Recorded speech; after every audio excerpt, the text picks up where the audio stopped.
आज की इस वीडियो में हम सिग्मॉइड न्यूरॉन्स के बारे में जानेंगे कि क्या होता है इन डीप लर्निंग में। इट इज़ जो सिग्मॉइड न्यूरल नेटवर्क होता है, it is one of the most widely used non linear activation function. क्या होता है इन मशीन लर्निंग में जो नॉन लीनियर एक्टिवेशन फंक्शन होता है, we can say logistic function, और उसे में हम सिग्मॉइड न्यूरल नेटवर्क का सिग्मॉइड न्यूरन का यूज़ करते हैं। It is transform the value between the range of 0 to 1। इसकी जो वैल्यू होती है ये 0 और 1 के बीच में आएगी। जितनी भी sigmoid neuron network neuron function की वैल्यू आएगी वो बिटवीन 0 से 1 के रेंज में आएगी।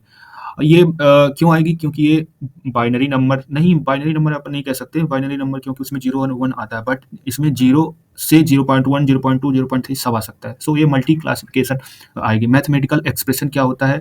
जो एफ होता है, F x equal to 1/1 plus e की पावर माइनस एक्स होता है। एक्स की वैल्यू अपन डिफरेंट हो सकती हैं इसमें सिग्मॉइड फंक्शन में। एंड इसकी वैल्यू जो एक्स से इसको जो एक्स की वैल्यू होगी एफ एक्स में, हम जब इसको कैलकुलेट करने के लिए एक्स की वैल्यू डालेंगे, तो एक्स की वैल्यू अगर माइनस इन्फिनिटी होती है, मतलब माइनस इन्फिनिटी के बीच में होती है कि 0 से माइनस इन्फिनिटी के बीच में होगी, तो इसकी वैल्यू 0 आएगी, जो एक्स की वैल्यू होगी। एंड एक्स की वैल्यू अगर 0 से इन्फिनिटी के बीच में होती है, इसकी वैल्यू अपने 1 आएगी, ठीक है। एंड अगर हम एक्स की वैल्यू एफ एक्स में जब हम सिग्मॉइड फंक्शन को हम कैलकुलेट करेंगे, तो इसकी वैल्यू अगर हम 0 रखते हैं, तो इसकी वैल्यू हमारी 1.2 हो जाएगी। अगर 1.2 होगी तो 0.5 आएगी। Sigmoid function is a mathematical function having a shaped S. इसका शेप एस होता है, शेप करके एस के कर्व के समान होता है। And sigmoid curves which is the range between 0 to 1। वही मैं पहले ही बता चुका हूँ, इसकी जो वैल्यू होती है 0 और 1 के बीच में होती है। ओके, अपन ये डायग्राम देख सकते हैं कि सिग्मॉइड वैल्यूज का जो डायग्राम है, जो हमारा एस जैसे कर्व बन रहा है, अगर इसकी वैल्यू यहाँ सेंटर में होगा तो 0.5 आएगा। ओके, जब हम अगर सेंटर पे इसको कैलकुलेट करेंगे, तो इसमें हम 0.5 आउटपुट आएगा। एंड जो एक लाइन जाएगी 0.5 से, वो सेंटर में होगी। मैं आउटपुट बता चुका हूँ। Okay, and sigmoid logistic function में जब हम 0 वहाँ रखेंगे, तो इसलिए 0.5 आ रहा था, क्योंकि 1 अपॉन, पहले ही बता चुका हूँ कि 1/1 इक्वल टू उसमें 0.5 आएगा, तो वही है, सेंटर में रहेगी। एंड अपन यहाँ जैसे अगर हम माइनस में वहाँ वैल्यू रखेंगे कि तो 0 की तरफ आएगा। अगर अपन यहाँ माइनस में अगर रखेंगे, तो नीचे 0 की तरफ जाता जा रहा है। इस पे अपन देख सकते हैं। ओके, एंड जब अपन इस पे वैल्यू रखेंगे 0 से आएगा। It is a use for models where we need to predict the probability of the output. अगर हम किसी मॉडल किसी वैल्यू की हमें प्रोबेबिलिटी फाइंड करना है, उसको प्रिडिक्ट करना है, तो हम इस सिग्मॉइड न्यूरन्स मॉडल का यूज करते हैं, सिग्मॉइड फंक्शन का यूज करते हैं।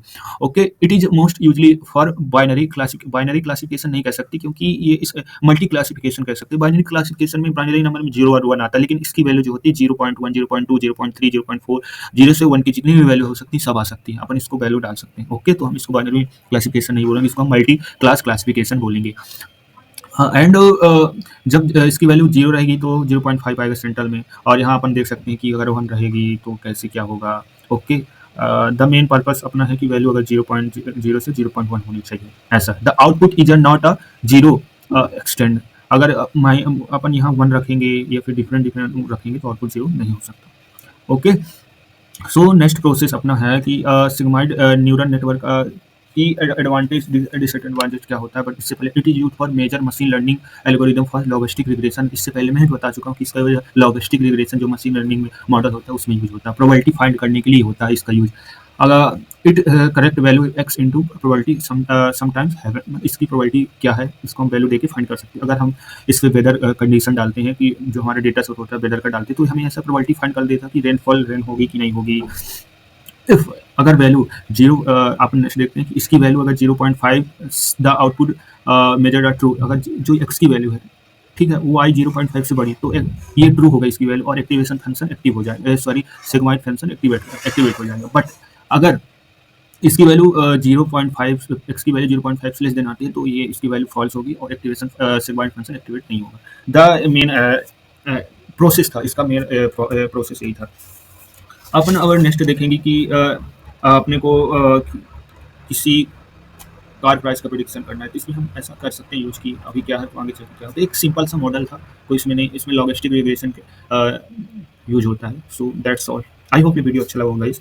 अगर वीडियो अच्छा लगा हो तो सब्सक्राइब शेयर जरूर करिएगा। अगर अभी तक आपने सब्सक्राइब नहीं किया, तो सब्सक्राइब करिएगा। और ये वैल्यू मैं बता चुका हूँ कि 0.5 से तो बड़ी होगी एक्स की वैल्यू, तो प्रोबेबिलिटी मैं एक्स की वैल्यू में क्या बता रहा कि एक्स की वैल्यू जाएगी तो प्रोबेबिलिटी हमारी होगी, तो प्रोबेबिलिटी अगर 0.5 से ज़्यादा आती है तो ट्रू होगा कि ये हमारा सही है कि कल रन होगी या नहीं होगी जो हमने डेटा सेट दिया। ओके, अगर प्रोबेबिलिटी जो आती है हमारी 0.5 से लेस देन आती है तो हमारा फंक्शन फॉल्स हो जाएगा, हमारा मतलब प्रेडिक्शन गलत हो जाएगा। सो आई होप वीडियो